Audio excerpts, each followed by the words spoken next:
கர்த்தருடைய பரிசுத்த நாமத்திற்கு மகிமை உண்டாகட்டும். Glory be to God's holy name. கொஹன் Katol. Kohen Gadol. பிரதான ஆசாரியனை குறித்த பாடத்தை நாம் கற்று வருகிறோம். And we are learning the lessons about the high priest. பிரதான ஆசாரியனாகிய ஆரோனை இப்பொழுது பிரதிஷ்டை செய்து பணி அமர்த்துகிறார்கள். Now they have consecrated Aaron the high priest and they are appointing him. இப்பொழுது பிரதான ஆசாரியனுடைய பணி என்ன? Now what is the job of the high priest? யாத்திராகமம் 29ஆம் அதிகாரம் 38ஆம் வசனம் முதல் 43வது வசனம் வரை நீங்கள் வாசிக்க வேண்டும். And you have to read it from Exodus chapter 29 from verses 38 to 43. ஒவ்வொரு நாளும் காலையும் மாலையும் அவர்கள் பலி செலுத்த வேண்டும். Every day, morning and evening, they have to offer sacrifices. ஒவ்வொரு நாளும் காலையும் மாலையும் ஆரோன் மிருகத்தை அறுக்கும் பொழுது, And every day in the morning and evening when Aaron slays the animal, அந்த மிருகம் மரிக்கிறது. that animal dies. முழு இஸ்ரவேல் பாளையத்திற்கும் கோத்திரங்களுக்கும் எதை புரிய வைக்கிறார்? So what is he making the whole of the tribe of Israel? பாவத்திற்கான தண்டனை மரணம். And for the penalty for sin is death. இப்போ இந்த பலியை காலையிலும் இவர் படைக்கணும், மாலையிலும் படைக்கணும். And he has to offer this offering in the morning and in the evening. காலையில அதாவது 9th hour 9ஆம் மணி வேளையில, மாலையில 3 மணிக்கு. And in the morning he has to do it in the 9th hour and in the evening he has to do it in the 3rd hour. ஒரு நாள் கூட இந்த பலியை அவர்கள் நிறுத்தவே கூடாது. And not even for one single day they should stop this offering. எவ்வளவு மழை பெய்தாலும் பலி செலுத்தணும். And even if it rains much they have to offer this sacrifice. எவ்வளவு வெயில் அடித்தாலும் பலி செலுத்த வேண்டும். And even if it is very hot and bright they have to offer this sacrifice. பாளையம் அதாவது நின்றிருந்தாலும், ஆசரிப்பு கூடாரம் பாய்ச்சப்பட்டிருந்தாலும் பலி செலுத்தணும். And when the tabernacle is being put down also they have to offer the sacrifice. அதாவது ஆசரிப்பு கூடாரத்தெல்லாம் கலற்றி கொண்டு பாளையம் புறப்பட்டு பிரயாணமாய் போகும் பொழுதும் பலி செலுத்த வேண்டும். And as they take up the tabernacle and they are on their way and walking, they have to offer the sacrifice. ஷபாத் என்கிற ஓய்வு நாளிலும் பலி செலுத்த வேண்டும். And even on the day of Shabbat, that is the day of rest, they have to offer the sacrifice. பண்டிகை நாளாலும் செலுத்த வேண்டும். And even in the day of festivals they have to offer it. பலி செலுத்துவதை ஒரு நாள் கூட நிறுத்தவே கூடாது. And not even a single day they should stop giving this sacrifice. பாளையம் புறப்பட்டு போயிட்டு இருக்கு. Now they have removed everything and they are traveling. காலையில் 9 மணி ஆனவுடனே பாளையத்தை நிறுத்த வேண்டும். And as it becomes morning 9 a.m. they have to stop the travel. எல்லா கோத்திரங்களும் தங்களுடைய பிரயாணத்தை நிறுத்த வேண்டும். And all the tribes have to stop their walking. முதல்ல அந்த பலிபீடத்தை இறக்கி வைத்து பலி செலுத்துவார்கள். And firstly they will put down the tabernacle and they will offer the sacrifice. அப்ப இவர்கள் அந்த பலிபீடத்தில் இருக்கிற அந்த நெருப்பு அணையாமல் இருப்பதை இவர்கள் உறுதி செய்ய வேண்டும். Now they have to make sure that the fire in the altar is not quenched. அப்ப எப்பொழுதுமே அந்த நெருப்பு எரிந்து கொண்டே இருப்பதற்கு யார்தான் பொறுப்பு என்று சொன்னால் ஆசாரியர்கள் தான் பொறுப்பு. So the priests are the one who is responsible for the fire to be always burning on the altar. இப்போ 9 மணி ஆன உடனே பலிபீடத்தை இறக்கி வைத்து பலி செலுத்த வேண்டும். So as soon as it becomes 9 a.m. they should keep the altar and they should offer the sacrifice. பலி செலுத்தி முடிந்ததற்கு பிறகு பிரயாணம் தொடரலாம். And after this sacrifice is offered they can again begin their journey. திரும்பவும் மாலை 3 மணி ஆன உடனே பலிபீடத்தை இறக்கி வைத்து பலி செலுத்த வேண்டும். And again if it becomes 3 o'clock in the evening they should offer the sacrifice. இப்படி ஒவ்வொரு நாளும் செய்ய வேண்டும். They have to do it like this daily. எங்களுடைய கணக்குப்படி ஒரு பலி அதாவது காலையில ஒரு பலி செலுத்துவதற்கு குறைந்தது 2 மணி நேரங்கள் ஆகும். And according to our calculations it will take around 2 hours every morning for them to finish their sacrifice. அதே போல மாலையிலும் 2 மணி நேரம் ஆகும். And in the same way also it will be in the evening. ஒரு ஆசாரியனுடைய வேலை இடைவிடாமல் எல்லா நாளும் காலையிலும் மாலையிலும் பலி செலுத்துவது. And the duty of a priest is to offer sacrifices daily, morning and evening without having any break. அப்ப இந்த பலி செலுத்தும் பொழுது அவர் என்ன செய்கிறார் என்று சொன்னால் இஸ்ரவேல் ஜனங்களை தேவனுக்கு நேராக ஒப்புரவாக்குகிறார். So when he does this offering what he does is he actually makes the people of Israel turn back unto God. ஒரு தேவனுடைய ஊழியக்காரன் ஊழியக்காரன் காலையிலும் மாலையிலும் தேவனுடைய சமூகத்திலிருந்து ஜனங்களுக்காக மன்றாட வேண்டும். A servant of God should stand in the presence of God and intercede for the children of God daily, morning and evening. இஸ்ரவேலில் இருக்கிற அத்தனை கோத்திரங்களையும் கர்த்தர் ஆசாரிய ராஜ்யம் என்று அழைக்கிறார். And God calls all the tribes of Israel as the priesthood. ரட்சிக்கப்பட்ட தேவனுடைய பிள்ளைகள் எல்லாருடைய வீடுகளிலும் காலையும் மாலையும் தவறாமல் மன்றாட்டு ஜெபம் நடைபெற வேண்டும்.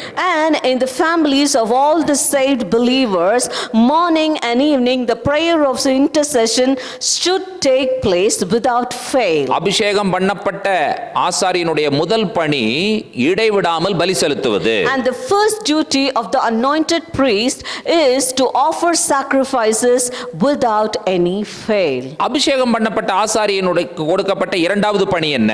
And what is the second duty given unto the anointed priest? லேவியராகமம் 10ஆம் அதிகாரம் 10வது வசனத்தையும் 11வது வசனத்தையும் நான் வாசிக்கிறேன். I'll read Leviticus chapter 10 verses 10 and 11. பரிசுத்தம் உள்ளதற்கும் பரிசுத்தம் இல்லாததற்கும் தீட்டுள்ளதற்கும் தீட்டில்லாததற்கும் வித்தியாசம் பண்ணும்படிக்கும் கர்த்தர் மோசேயை கொண்டு இஸ்ரவேல் புத்திரருக்கு சொன்ன சகல பிரமாணங்களையும் அவர்களுக்கு போதிக்கும்படிக்கும் இது உங்கள் தலைமுறை தோறும் நித்திய கட்டளையாய் இருக்கும் என்றார். And that he may put difference between holy and unholy, and between unclean and clean, and that he may teach the children of Israel all the statutes which the Lord had spoken unto them by the hand of Moses. இப்ப இரண்டாவது பணி என்ன? Now what is his second duty? பிரமாணத்தை போதிக்க வேண்டும். He should teach the statutes. எது தீட்டுள்ளது எது தீட்டில்லாதது, Which is clean and which is unclean. எது பரிசுத்தம் உள்ளது எது பரிசுத்தம் இல்லாதது, And what is holy and what is not holy. இதற்கும் இரண்டிற்கும் இடையே உள்ள வித்தியாசம் என்ன? And what is the difference between the two? அப்ப இதை ஆசாரியன் தான் கற்றுக் கொடுக்க வேண்டும். So the priest alone can teach it. எதை பார்க்கலாம் எதை பார்க்க கூடாது, What they should see and what they should not see. எப்படி நடக்க வேண்டும் எப்படி நடக்க கூடாது, How they should walk and how they should not walk. வேதாகமத்தினுடைய முதல் 5 புத்தகங்களை தோரா என்று அழைக்கிறோம் எபிரேய மொழியிலே. And we call the first 5 books of the Bible as the Torah in Hebrew. Torah என்று சொன்னால் பிரமாணங்கள் கட்டளைகள். And when we say Torah, it is statutes and laws. மொத்தம் வேதாகமத்தில் 613 கட்டளைகள் உள்ளன. And in the Bible there are 613 commandments. அதில் 248 கட்டளைகள் செய் என்று சொல்லுகிறதான நேர்மறையான கட்டளைகள். And 248 are positive commandments which says that you can do all this. 365 கட்டளைகள் செய்யாதே என்று சொல்லுகிறதான எதிர்மறையான கட்டளைகள். And 365 are don'ts, which is the negative இப்ப commandments. விசுவாசிகள் எதை செய்ய வேண்டும் விசுவாசிகள் எதை செய்யக்கூடாது? So what are the things that the believers should do and what are the things they should not do? அப்போ ஒரு ஊழியன் அல்லது ஆசாரியன் கர்த்தருடைய மந்தையை மேய்க்கிறவனுடைய பணி என்று சொன்னால் 2 பணி தான். So when we say a pastor or a shepherd who guides the flocks of God, he just has 2 works. ஒன்று தேவனுடைய ஜனங்களுக்காக தேவனிடத்திலே மன்றாட்டு ஊழியம் செய்வது. And one is he intercedes for the children of God, that is he does the ministry of interceding. தேவனுடைய பிள்ளைகளுக்காக ஜெபிக்க வேண்டும். And he should pray for the children of God. அதாவது ரட்சிக்கப்பட்டவர்களுக்கும் ரட்சிக்கப்படாதவர்களுக்கும் நற்கந்தமாய் இருக்க வேண்டும். And he should be a sweet savor between the dead and the living. இரண்டாவது பணி என்று சொன்னால் கர்த்தருடைய வார்த்தையை போதிப்பது. And if we say his second job, that is teaching the word of God. இந்த 2 பணிக்கு மேல ஊழியனுக்கு பணி என்று கொடுக்கப்படவே இல்லை.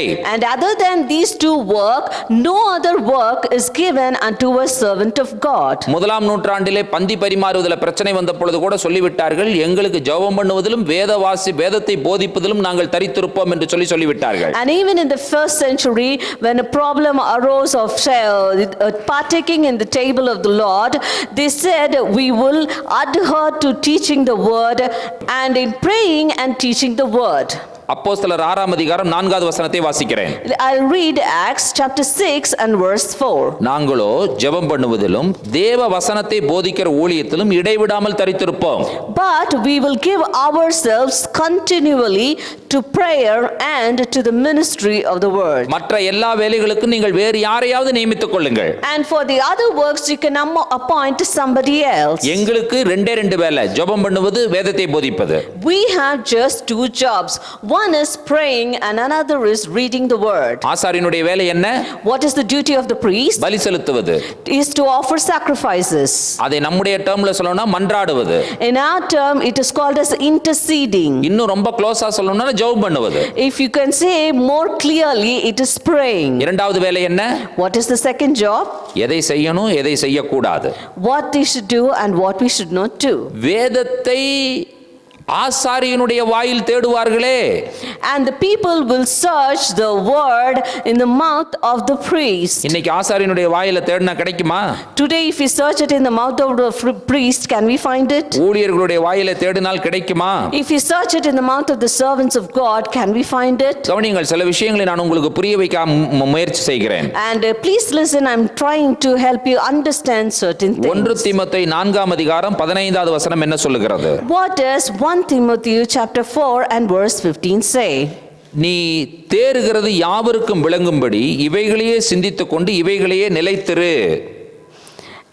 Meditate upon these things, give thyself wholly to them, that thy profiting may appear unto all. 11வது வசனத்தை வாசிக்கிறேன். 1 தீமோத்தேயு 4:11.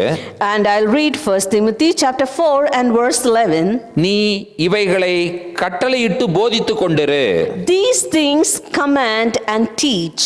13வது வசனம் சொல்லுகிறது, And verse 13 says like this. நான் வருமளவும் வாசிக்கிறதிலும் புத்தி சொல்லுகிறதிலும் உபதேசிக்கிறதிலும் ஜாக்கிரதையாயிரு. And till I come, give attendance to reading, to exhortation, to doctrine. இப்ப பாஸ்டருக்கு ஒரு பேர் இருக்கு. Now a pastor has a name. Pastor என்பது ஆங்கில வார்த்தை. Pastor is the English word. அந்த ஆங்கில வார்த்தை எபிரேய வார்த்தையான ரா என்பதிலிருந்து வந்தது. And that English word came from the Hebrew word raha.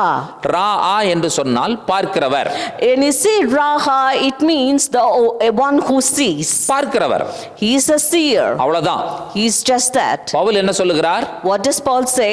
1 தீமோத்தேயு 3ஆம் அதிகாரம் 1வது வசனத்திலே, In 1 Timothy chapter 3 and verse 1. கண்காணிப்பை விரும்புகிறவன் நல்ல வேலையை விரும்புகிறான்.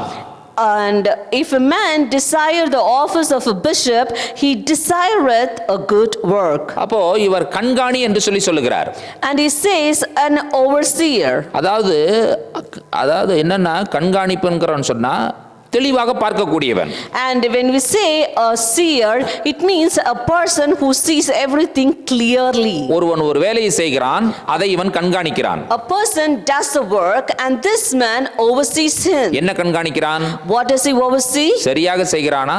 Whether he does it correctly? அல்லது அதில் ஏதாவது தவறு இருக்கிறதா? Or is there any mistakes in it? இவனுக்கு பேர் தான் கண்காணி.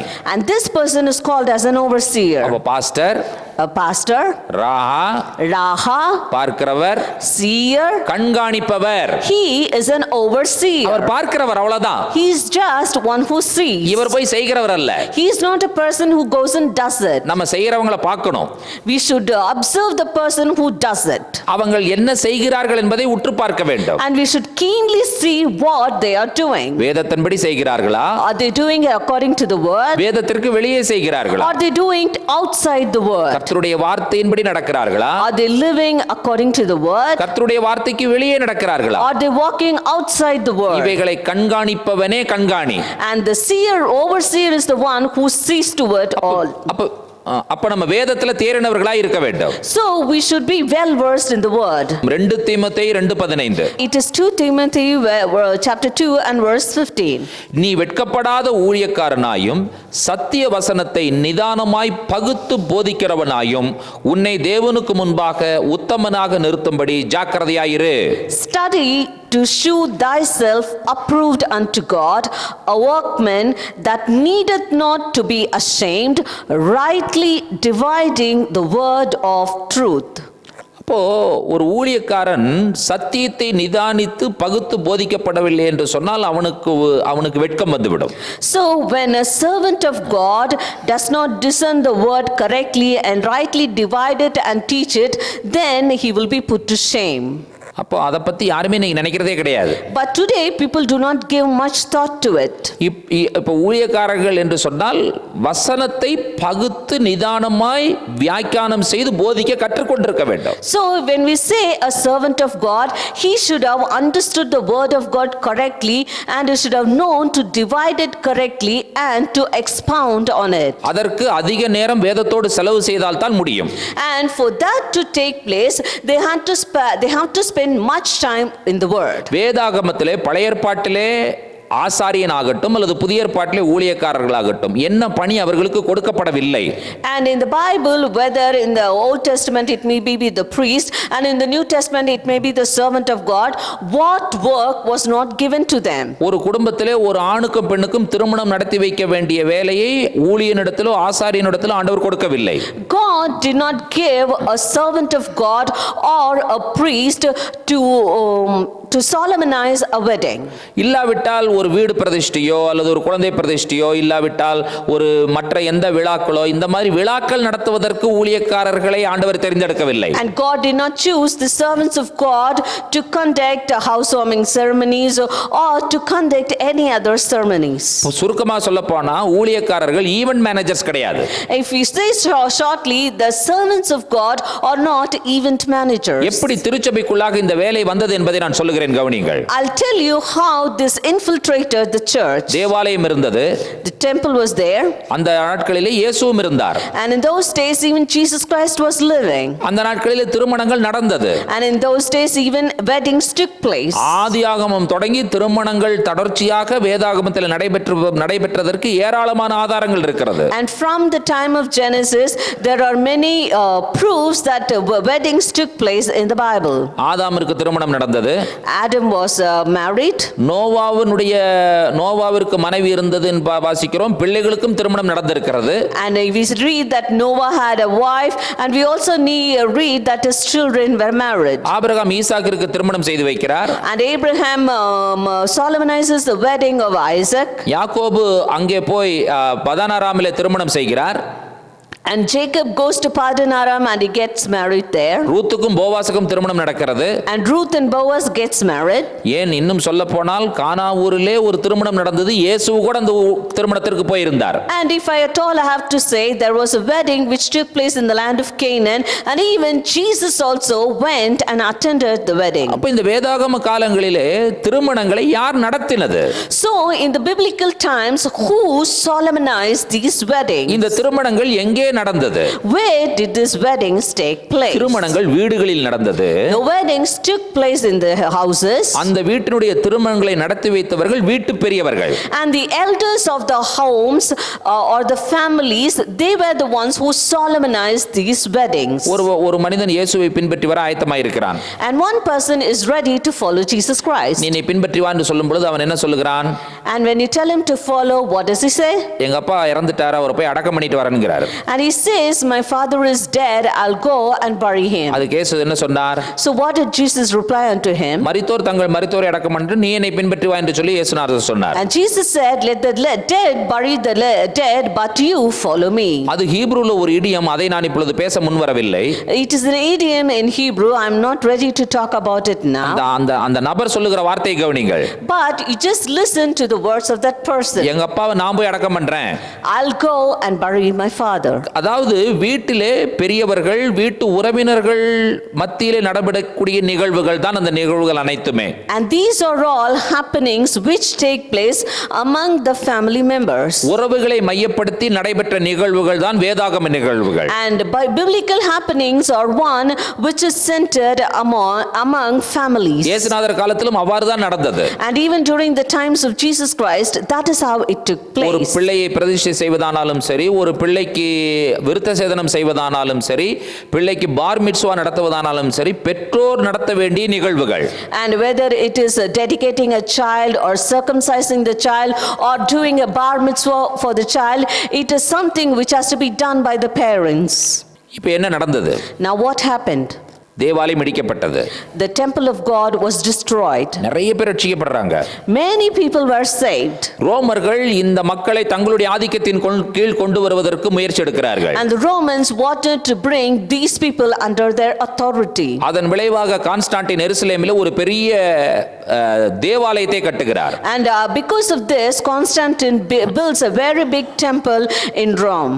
அது ஆக்சுவலா டெம்பிள்னு சொல்லக்கூடாது, அது கத்தீட்ரல் என்று சொல்ல வேண்டும். And it should not be called as a temple but as a cathedral. இப்ப அந்த கத்தீட்ரலை கட்டுகிறார். Now he builds a cathedral. அந்த கத்தீட்ரலை நடத்துவதற்கு ஒரு நபரை நியமிக்கிறார். Now he appoints a person to take care of that cathedral. அந்த நியமிக்கப்பட்ட நபருக்கு ஒரு பெயரை கொடுக்கிறார். Now he calls the person who is appointed with a particular name. பழைய ஏற்பாட்டில் இருக்கிற ஆசாரியன் என்கிற பெயரை கொடுத்திருக்கலாம். He could have given the name priest, which is found in the Old Testament. இல்லாட்டி லீடர்னு கொடுத்திருக்கலாம். Or he could have called him as a leader. Captain கொடுத்திருக்கலாம். Or he could have called him as a captain. எத்தனையோ பெயர்கள் இருக்குது, அத்தனை பெயர்கள்ல ஏதோ ஒரு பெயரை செலக்ட் பண்ணியிருக்கலாம். There are many title names. He could have given any one of it to him. ஆனா இவர் ஒரு பேர் கொடுத்தாரு பாருங்க அந்த கத்தீட்ரலை நடத்துறவருக்கு. But he gave a peculiar name for the one who conducts the cathedral. Father. இந்த பேர் எப்படி நீ செலக்ட் பண்ண? How did you select this name? இந்த பேர் எப்படி உனக்கு ஞாபகத்திற்கு வந்தது? How did you remember this name? ஏன் இந்த பெயர் அவருக்கு கொடுக்கப்பட்டது? Why this name was given? அவர் என்ன பொருள் சொல்லுகிறார்? So what was the meaning that he gave? வீட்ல ஃாதர் எதையெல்லாம் செய்தாரோ இனிமேல் அந்த ஃாதர் செய்ய மாட்டார், இவர்தான் ஃாதர் என்று சொல்லி அந்த ஃாதரை இந்த ஃாதரை வச்சு மாற்றி விட்டார். And he actually interchanged this ceremonial father with the father of the home. And he said, whatever is the duty of the father in the home, this father would replace that. ஒவ்வொரு வீடும் அது தேவனுடைய ஆலயமாக, ஆசரிப்பு கூடாரமாக, ஜெப வீடாக இருக்கிறதா என்பதை உறுதி செய்வது மட்டுமே ஒரு மேய்ப்பனுடைய பணி. A duty of a pastor is to oversee whether all the homes function as the temple of God, as the tabernacle of God. Pastor என்று சொன்னால் பார்ப்பவர். When we say pastor, he is a seer. காரியங்கள் சரியாக நடைபெறுகிறதா என்று பார்ப்பவர். He is the one who sees whether all the things are happening and taking place correctly. ஒரு குடும்பத்திலே ஒரு நல்ல நிகழ்வை எல்லா உறவினர்களையும் வைத்து நடத்துவது என்று சொல்லுவது ஒரு சவாலான ஒரு விஷயம். And in a family, for them to bring all the relatives together to celebrate a particular function, it is a very hard thing. ஒரு பாஸ்டர் வச்சு நடத்துறதுங்கிறது ஒரு எளிமையான விஷயம். And it is very easy for them to do it with a pastor. நீங்க என்ன பண்ணணும்? And what you should do? அந்த சர்ச்சில் மெம்பரா இருக்கணும். You should be a member of that particular church. ரெகுலரா போறீங்களா இல்லையாங்கிறது அடுத்த விஷயம். And the question does not arise whether you go regularly or not. அப்பப்ப தலையை காமிக்கணும். You should just show your head often. பாஸ்டருக்கு என்ன புரியணும்? So what the pastor should understand? Oh, he has come at least today. அப்ப regular member இவர்தான். So he is a regular member. அப்புறம் ஏதோ ஒரு சந்தாவோ காணிக்கை கொடுத்துட்டு இருக்கணும். Or then he should give the regular subscription and the offering. அப்போ என்ன செய்யலாம் என்று சொன்னால் உங்களுடைய வீட்டு நிகழ்விற்கு அவர் வந்து நடத்தி விடுவார். Then what happens is he will come for your home's function and he will conduct it. இப்போவெல்லாம் நீங்க மெம்பரா இருக்கணும்ங்கிறது கூட அவசியம் கிடையாது. Nowadays it is not even necessary for you to be a member. நீங்க பாஸ்டர் தானே, எங்க வீட்ல ஒரு சின்ன விஷயம் இருக்கு, விசேஷம் இருக்கு, நீங்க வந்து நடத்தி கொடுங்கனா வந்துருவாங்க. They will just say, oh, you are a pastor. No, now we have a special function in our homes, why don't you come and conduct it? இப்போ அவன் ரட்சிக்கப்பட்டிருக்கானா ரட்சிக்கப்படலையா அதெல்லாம் யாருக்கு தேவை? Now they don't bother whether that person is saved or not. இப்போ இவர் போய் அந்த விழாவை நடத்துகிறார். Now this person goes and he conducts that function. இப்போ இந்த குடும்பத்தாருக்கு என்ன தெரிகிறது? Now what does that family come to know? யார் வந்தாலும் வராவிட்டாலும் எனக்கு ஒரு ஆள் இருக்கிறார், பாஸ்டர் இருக்கிறார், அவர் வந்து நடத்திட்டு போயிடுவாரு. Whether any member comes or not, I have a pastor, he will come and he will conduct the ceremony. உறவுகளை அனுசரித்து செல்ல வேண்டும் என்கிறதான தேவையோ கட்டாயமோ எனக்கு இல்லை. There is no need for them to get along with their relatives. மூத்தவன் என்கிறதான அந்த அமைப்பிலே மூத்தவனை வைத்து குடும்பத்தினுடைய நிகழ்வுகளை நடத்தக்கூடிய அமைப்பு சமுதாய அமைப்பு முறை நம்முடைய அமைப்பு முறை. And our society is based with the firstborn. The firstborn takes the responsibility and he performs all the needed things. வேதாகமும் அதைத்தான் சொல்லுகிறது. And the Bible also says so. குடும்பத்தினுடைய மூத்தவர்கள் குடும்பத்தை நடத்தக்கூடியவர்கள். And the elders of the families are the ones who have to lead the families. மேய்ப்பர்கள் Pastors விசுவாசிகள் சத்தியத்தை நன்றாக மேய்கிறார்களா என்பதை உறுதிப்படுத்துகிறவர்கள். Pastors are the one who make sure that the believers really walk in the truth. நல்ல மேய்ச்சலை கொடுக்கிறவன் தான் நல்ல மேய்ப்பன். And the one who gives good pasture is a good pastor. நன்றாக இவர்கள் செயல்படுகிறார்களா என்கிற கண்காணிக்கிறவர் தான் ஒரு சிறந்த pastor. A good pastor is the one who oversees whether his crowd walks in the correct way. ஒரு வீட்டினுடைய கல்யாணத்திற்கு போகிறார்.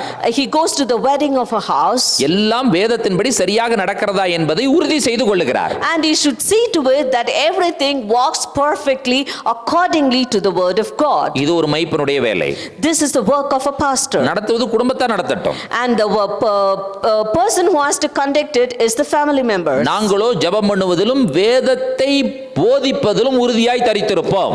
But we will stand firm in praying and teaching the word. பிரதிஷ்டை பண்ணப்பட்ட ஆசாரியனே உன்னை மேன்மையான பணிக்கென்று கர்த்தர் பிரதிஷ்டை செய்திருக்கிறார். And a consecrated servant of God, God has consecrated you for a higher work. கர்த்தரால் மேய்ப்பர்களுக்கு ஆசாரியர்களுக்கு ஊழியர்களுக்கு கொடுக்கப்பட்ட பணி இரண்டே பணிதான். God has given just two works for the servants of God and the priests. தேவ ஜனங்களுக்காக தேவனுடைய சமூகத்தில் மன்றாடு. And intercede for the children of God in the presence of God. பிரமாணங்களையும் கட்டளைகளையும் நியமங்களையும் தேவனுடைய ஜனங்களுக்கு பகுத்து போதி. And teach unto the children of God the statutes, the commandments and the laws. நாம் அறிக்கை பண்ணுகிற அப்போஸ்தலரும் பிரதான ஆசாரியருமாய் இருக்கிற இயேசு கிறிஸ்துவை கவனித்து பாருங்கள்.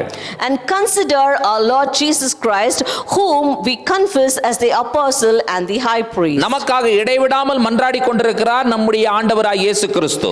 Our Lord Jesus Christ is continuously interceding for us. பிதாவின் வலது பார்சத்தில் வீற்றிருக்கிறார். He is sitting in the right hand of the Father. பரிசுத்த ஆவியானவராக நமக்குள்ளாக வாசம் பண்ணி அவருடைய சத்தியங்களை நமக்கு போதித்துக் கொண்டே இருக்கிறார். And he lives in us as the Holy Spirit, and he continuously teaches us the word of God. இயேசு பிரதான ஆசாரியனா?